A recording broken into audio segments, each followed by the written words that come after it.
Hi friends, मैं हूं सुबोध कुमार पांडे और मैं लाया हूं वैद्युत रसायन का दूसरा लेक्चर, जो कि गैल्वेनिक सेल में प्रीवियस क्लास में मैंने जो पढ़ाया था उसका बचा हुआ भाग है। तो मैंने प्रीवियस वीडियो में बताया था कि गैल्वेनिक सेल में 3 कंपोनेंट होते हैं, जिसका मैंने ऑक्सीडेशन हाफ सेल के बारे में एक्सप्लेन कर दिया था। तो अब मैं आपके सामने रिडक्शन हाफ सेल को लेकर आया हूं। तो चलें समय को बिना गवाएं स्टार्ट करते हैं। Reduction half cell, reduction half cell हो जाएगा और करंट और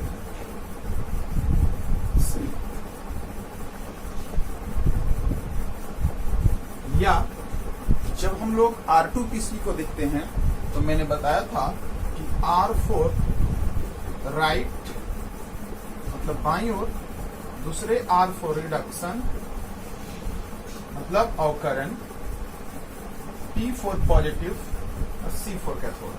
इसका मतलब कि जहां आप जानते हो कि अवकरण जहां होता है, अवकरण होने का मतलब क्या है कि इलेक्ट्रॉन का ग्रहण होना,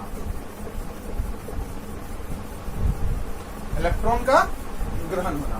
और जहां इलेक्ट्रॉन ग्रहण होगा वहां पे साइन हम लोगों का जाएगा पॉजिटिव और नाम देते हैं इसका कैथोड।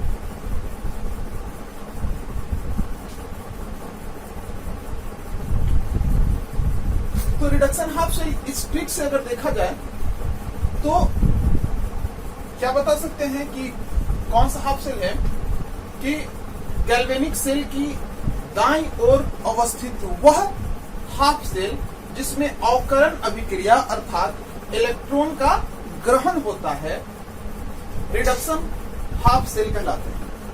अब चूंकि इतनी जो प्रोसेस है ये किस तरह से हुआ, हम लोग इसको अच्छी तरह से एक्सप्लेन करते हैं। तो सपोज दैट कि हमारे पास रिडक्शन करवाने के लिए कोई मेटल N+ पहले से लॉस कर चुका है। पहले से जब लॉस करेगा तो N इलेक्ट्रॉन को ग्रहण करेगा और जो ही ग्रहण करेगा, चूंकि पहले अगर जलीय विलयन था, एक्वस सॉल्यूशन था, तो बाद में सॉलिड स्टेट में चला गया। जब Mn+ N इलेक्ट्रॉन को ग्रहण करता है तो यहाँ पे क्या हो रहा है, M सॉलिड स्टेट में बन रहा है, मतलब ठोस अवस्था में बन रहा है। तो जब यहाँ पे वहां से देख रहे हैं कि यहाँ पे इलेक्ट्रॉन का क्या हो रहा है, ग्रहण हो रहा है।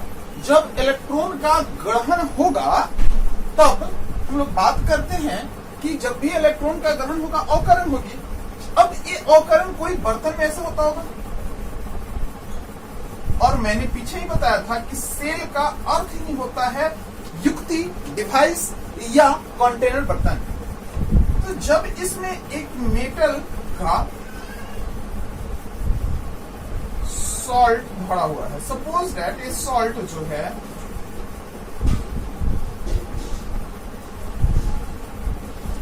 ये मेटल का सॉल्ट है और यहां पे इसमें मेटल डिप्ड है, मतलब डुबा हुआ है। ये मेटल M है और यहाँ पे Mn+ है, सपोज दैट।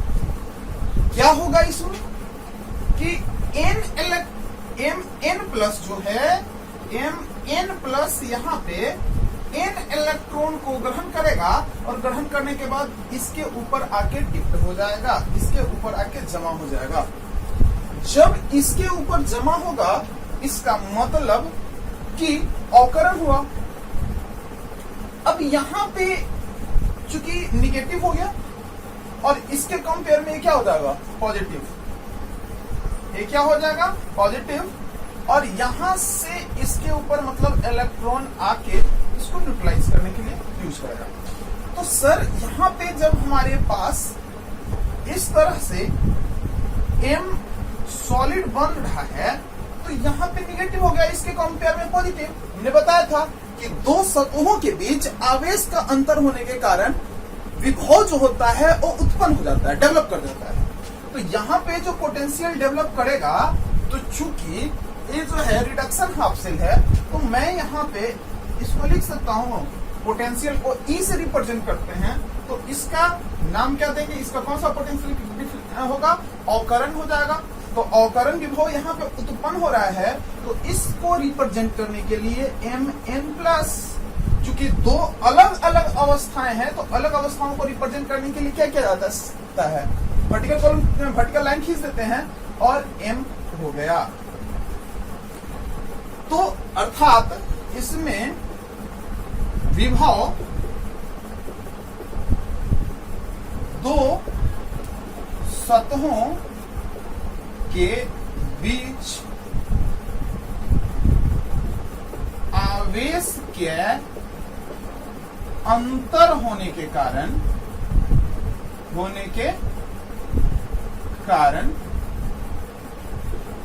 उत्पन्न होगा, और यह इलेक्ट्रोड विभव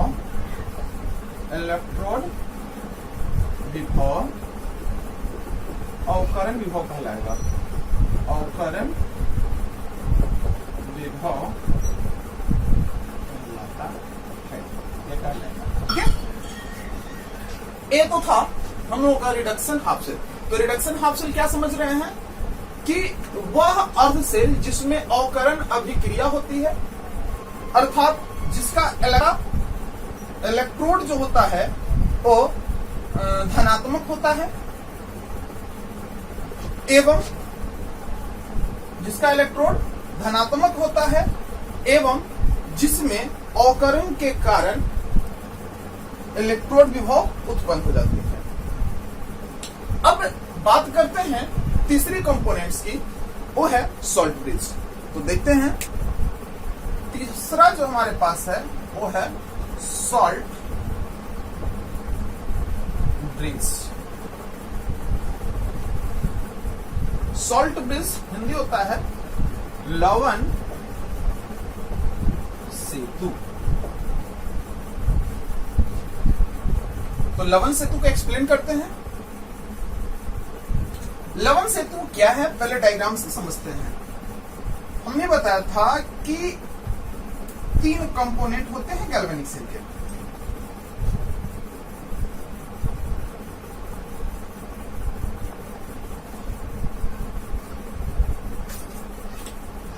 पहला जो होता है वो होता है ऑक्सीकरण हाफ सेल, अर्थात जिसमें ऑक्सीकरण होगा।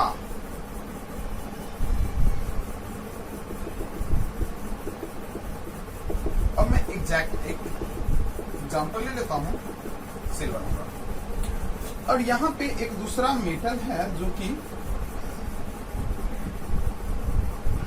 वो अपने लवण में डूबा, लवण के जलीय विलयन में डूबा हुआ है।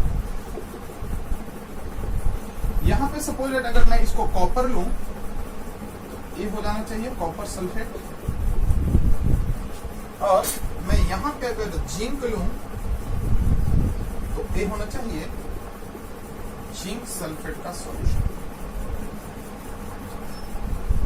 अब बात क्या हो रही है कि जब हम लोग इस विलयन को,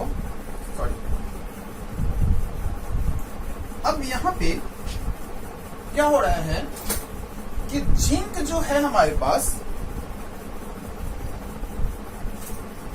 ये यहां पे जिंक सल्फेट, इसका मतलब है ये Zn, कितना प्लस ऑक्सीडेशन नंबर जिंक पर 2। तो जिंक सल्फेट जो है यहाँ पे Zn2+1 के और 2 इलेक्ट्रॉन, सॉरी जिंक जो है सो Zn2+ में कन्वर्ट हो रहा है और यहाँ पे 2 इलेक्ट्रॉन छोड़ रहा है। अब जब इन दोनों को एक दूसरे से कनेक्ट कर दिया जाएगा,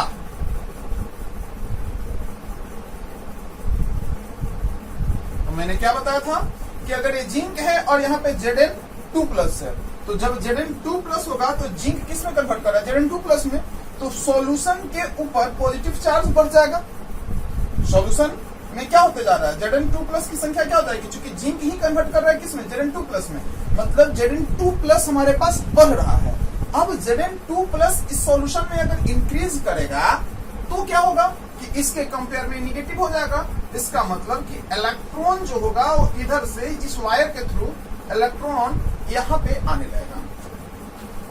अब यही इलेक्ट्रॉन यहाँ पे कॉपर 2+ ये सॉल्यूशन था, CuSO4 बोले तो कॉपर 2+। चलिए, तो कॉपर 2+ यहां से 2 इलेक्ट्रॉन को क्या कर लिया, गेन कर लिया। जो ही ये 2 इलेक्ट्रॉन को गेन करेगा इस कॉपर सॉलिड में बन जाएगा। ये सॉलिड था, ये एक्वस। अब क्या हो रहा है वहां से, यहां पे चूंकि ये सॉलिड जो है ये पहले से न्यूट्रल था, एम था, कुछ नहीं था, कॉपर था। अब और इसके अंदर Cu2+ था। अब ये Cu2+ न्यूट्रलाइज होगा, Cu2+ न्यूट्रलाइज हो जाएगा और यहां से 2 इलेक्ट्रॉन गेन कर रहा है। जो ही 2 इलेक्ट्रॉन गेन करेगा ये इसके ऊपर आके डिपोजिट करने लगेगा, कॉपर बन के इसके ऊपर डिपोजिट करेगा। इसका मतलब कि इसके कंपेयर में ए वाला जो हो जाएगा सब पॉजिटिव हो जाएगा, तो जिसको के कारण एक पोर्शन इससे क्या होता है, इलेक्ट्रॉन को गेन करने लगेगा। अब चूंकि अभिक्रिया बहुत ही जल्दी ही संपन्न हो जाएगी, तब लगातार अब तो हमें जब ये रिएक्शन तुरंत कंप्लीट कर जाएगा तो फिर हम लोगों के पास यहां से इलेक्ट्रिसिटी जनरेशन बंद हो जाएगा, इलेक्ट्रिसिटी जनरेट नहीं होने लगेगा। जब इलेक्ट्रिसिटी जनरेट नहीं होगा तब हम लोग अब इसमें एक नया युक्ति लगाया जाएगा। उस डिवाइस का जो को यूज करेंगे, यही डिवाइस जो है ये है शाल्टुरेंस या लवण। यह एक निम्न प्रतिरोध युक्त डिवाइस होता है जो इन 2 अर्ध सेलों के बीच विद्युतीय संपर्क को स्थापित करता है।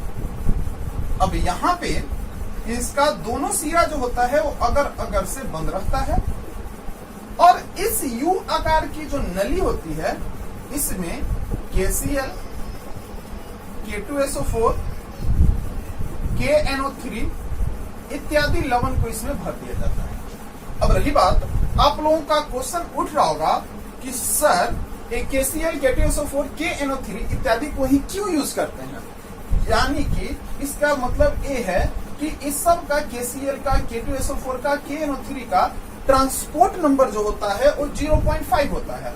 तो ट्रांसपोर्ट नंबर 0.5 लगभग समान होने के कारण में से किसी का भी यूज करते हैं, लेकिन जनरली हम लोग क्या करते हैं, KCl का ही यूज करते हैं। अब सारे विलेनों में KCl का यूज करते हैं, लेकिन 2 ऐसा हमारे पास अर्ध सेल हो जाए कि जहां पे एक सिल्वर धातु का कोई हो जाए या लेड का हो जाए, इन दोनों के कंडीशन में हम लोग KCl वाले का यूज नहीं करते हैं। तो चले आगे बात करते हैं। तो क्या हुआ, लवण सेतु क्या है सर? अब लवण सेतु की पूरी मैकेनिज्म पूरी अच्छी तरह से समझते हुए हम लोग आगे को बढ़ते हैं। तो पहला काम क्या किया, क्या है ये लवण सेतु, क्या है कि लवण सेतु एक U आकार की निम्न प्रतिरोध युक्त एक यंत्र होता है जो गैल्वेनिक सेल के 2 अर्ध सेलों के बीच विद्युतीय संपर्क को स्थापित करता है। क्या है, यह एक U आकार की निम्न प्रतिरोध युक्त एक यंत्र होता है, डिवाइस होता है जो कि गैल्वेनिक सेल के 2 अर्ध सेलों के बीच विद्युतीय संपर्क को स्थापित करता है एवं यह डायरेक्ट लिक्विड जंक्शन को निष्कासित करता है। तो ये तो हुआ इसकी डिफिनेशन अगर कहें लवण सेतु की डिफिनेशन क्या है तो क्या बोलेंगे, लवण सेतु एक U आकार की नली होती है, U आकार की नली होती है जो कि निम्न प्रतिरोध युक्त होता है और जो गैल्वेनिक सेल के 2 अर्ध सेलों के बीच विद्युतीय संपर्क को स्थापित करता है। अब इसकी कंपोजिशन में कैसे क्या क्या चीजें मिलकर बना हुआ है, तो क्या बताएंगे कि इस नली में KCl, K2SO4 एवं KNO3 भरा होता है। इसका दोनों सिरा अगर से बंद किया जाता है, अगर या ग्लास पुल से बंद किया हुआ होता है। अब इसका मेन काम क्या है समझते हैं। तो काम इसका ये है महाशय कि जब आपका Zn जो है पहले से ZnSO4 जो है सो न्यूट्रल होता है और यहाँ पे CuSO4 पहले से न्यूट्रल है। अब जब यहाँ से जिंक जो है सो अपना 2 इलेक्ट्रॉन को गेन करता है, 2 इलेक्ट्रॉन को लॉस करता है, तो जब जिंक 2 इलेक्ट्रॉन लॉस कर रहा है तो Zn2+ बन जा रहा है। अब ये विलेन मैंने भी बताया कि जब यहाँ पे Zn2+ Zn हो गया और यहाँ पे Zn2+ में मतलब सॉल्यूशन जो ही ये जिंक जो होता है सो यहाँ पे चेंज होके और Zn2+ का फॉर्म में जब आता है तो विलेन जो हो जाता है हम लोगों का धनात्मक हो जाता है। धनात्मक होने के कारण अब रिएक्शन बंद हो जाता है। अब रिएक्शन बंद होने के कारण यहाँ पे KCl वाला जो हम लोगों का जो सॉल्ट ब्रिज है क्या करता है कि अपने Cl आयन को इधर की ओर ट्रांसफर करता है और जिसके कारण फिर से ZnSO4 न्यूट्रलाइज होने लगता है और न्यूट्रलाइज होने के कारण फिर से रिएक्शन प्रारंभ होने लगती है। इधर क्या होता है कि यहाँ पे K+ इधर से Cl- आता है और इसमें क्या आएगा K+ आएगा और फिर से CuSO4 वाले को क्या करेगा, CuSO4 वाले को न्यूट्रलाइज करेगा, सॉरी सल्फेट आयन को यहाँ पे SO4 को SO4 आयन को न्यूट्रलाइज करेगा और न्यूट्रलाइज करने के साथ फिर से हमारा रिएक्शन प्रारंभ हो जाएगा। तो ये था पूरा हम लोगों का सॉल्ट ब्रिज। अब सॉल्ट ब्रिज की डिफिनेशन वगैरह हम क्लियर का डिफिनेशन करते हैं सॉल्ट ब्रिज का। वह निम्न प्रतिरोध युक्त U आकार की नली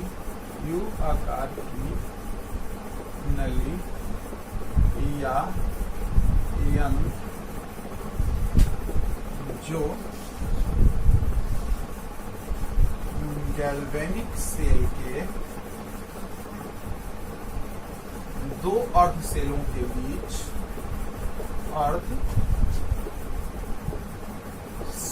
के बीच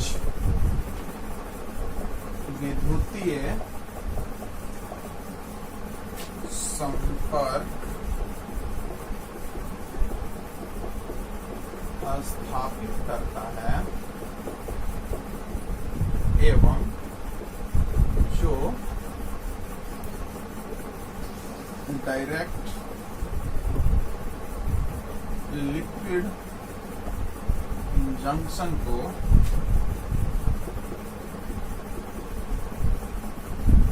निष्कासित या मिनिमाइज करता है। लवण सेतु कहलाते हैं। लवण सेतु कहलाते हैं। नोट में क्या समझेंगे हम? KCl युक्त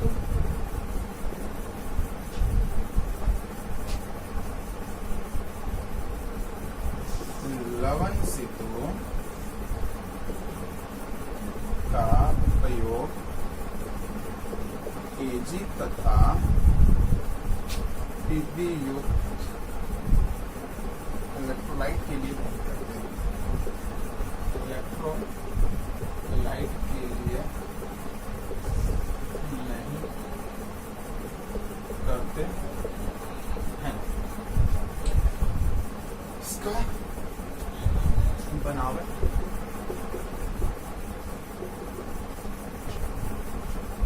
यह U आकार की नली है जिसमें KCl, KNO3, K2SO4 इत्यादि लवण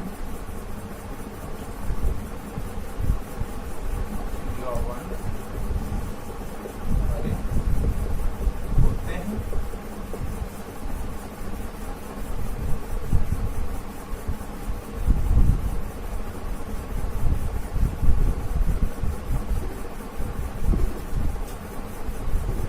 KCl,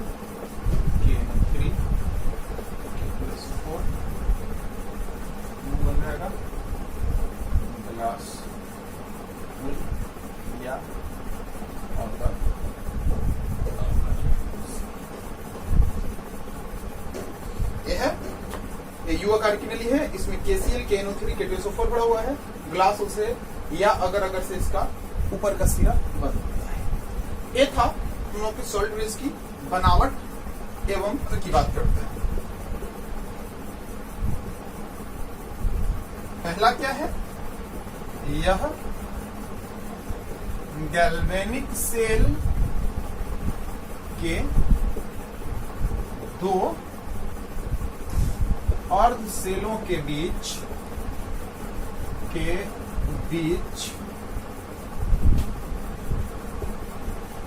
विद्युतीय संपर्क को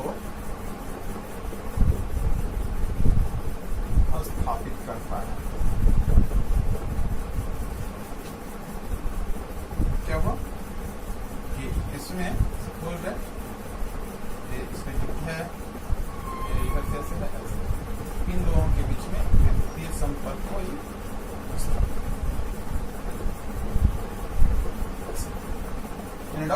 अब चलिए आगे। दूसरी बात क्या है, सो बात करते हैं। यह डायरेक्ट लिक्विड जंक्शन को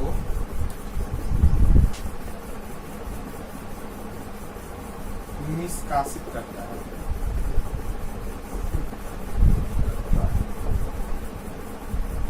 तीसरी पॉइंट क्या है, यह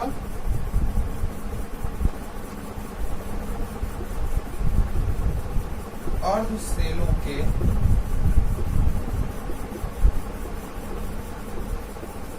विद्युत अपघट्य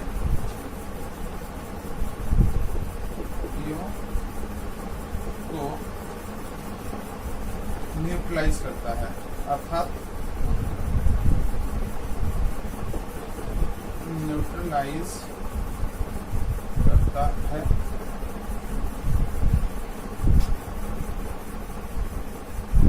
चौथा पॉइंट,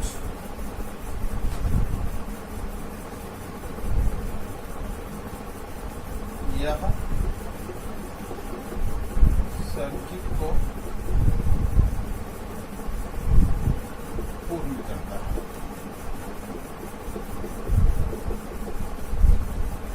तो ये थे लवण सेतु और उसके महत्व का सेल निरूपण। सेल निरूपण इसका मतलब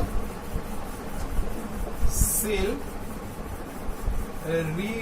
रिप्रेजेंटेशन।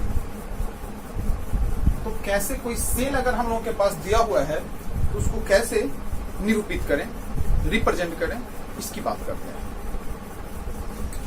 चलते हैं देखते हैं गैल्वेनिक सेल की बात करते हैं। तो हम लोगों के पास सपोज दैट ये है जिंक वाला ऑक्सीडेशन हाउस है और ये है कॉपर वाला रिडक्शन हाउस है।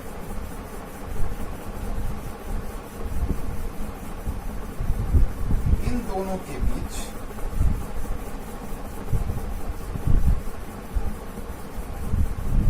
लग गया लवण सेतु।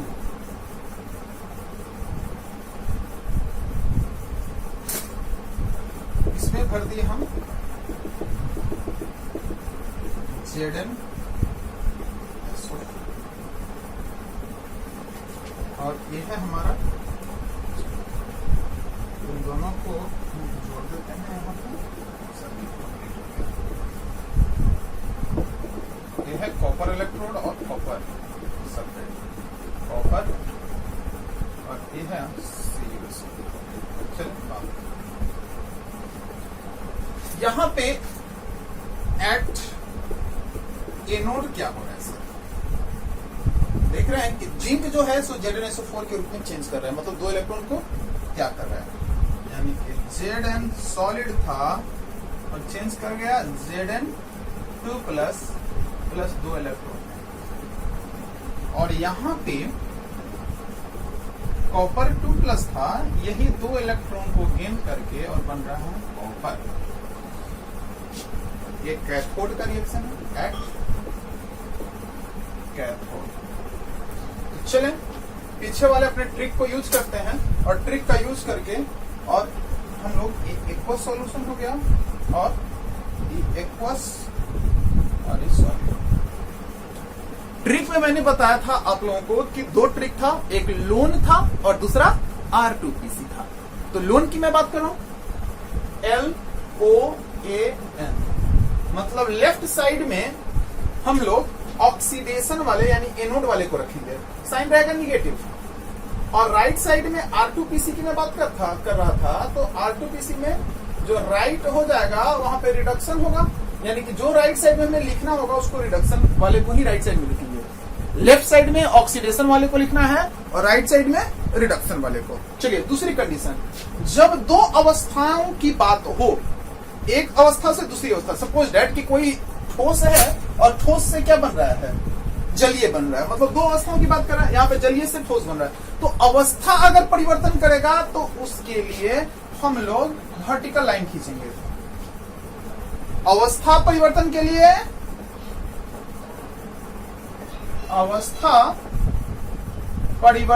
लिए वर्टिकल लाइन, ठीक है।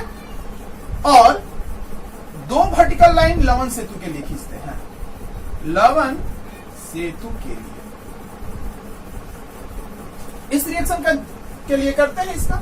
तो क्या हो रहा है वहां से कि चूंकि यहां से 2 इलेक्ट्रॉन और ये 2 इलेक्ट्रॉन कैंसिल हो जाएगा, क्योंकि ये जो लॉस किया वो इसको गेन कर लिया। तो क्या हो रहा है यहाँ पे कि सेल की बात करें तो लेफ्ट साइड में इसको लिखेंगे एनोड वाले को और राइट साइड में कैथोड वाले को।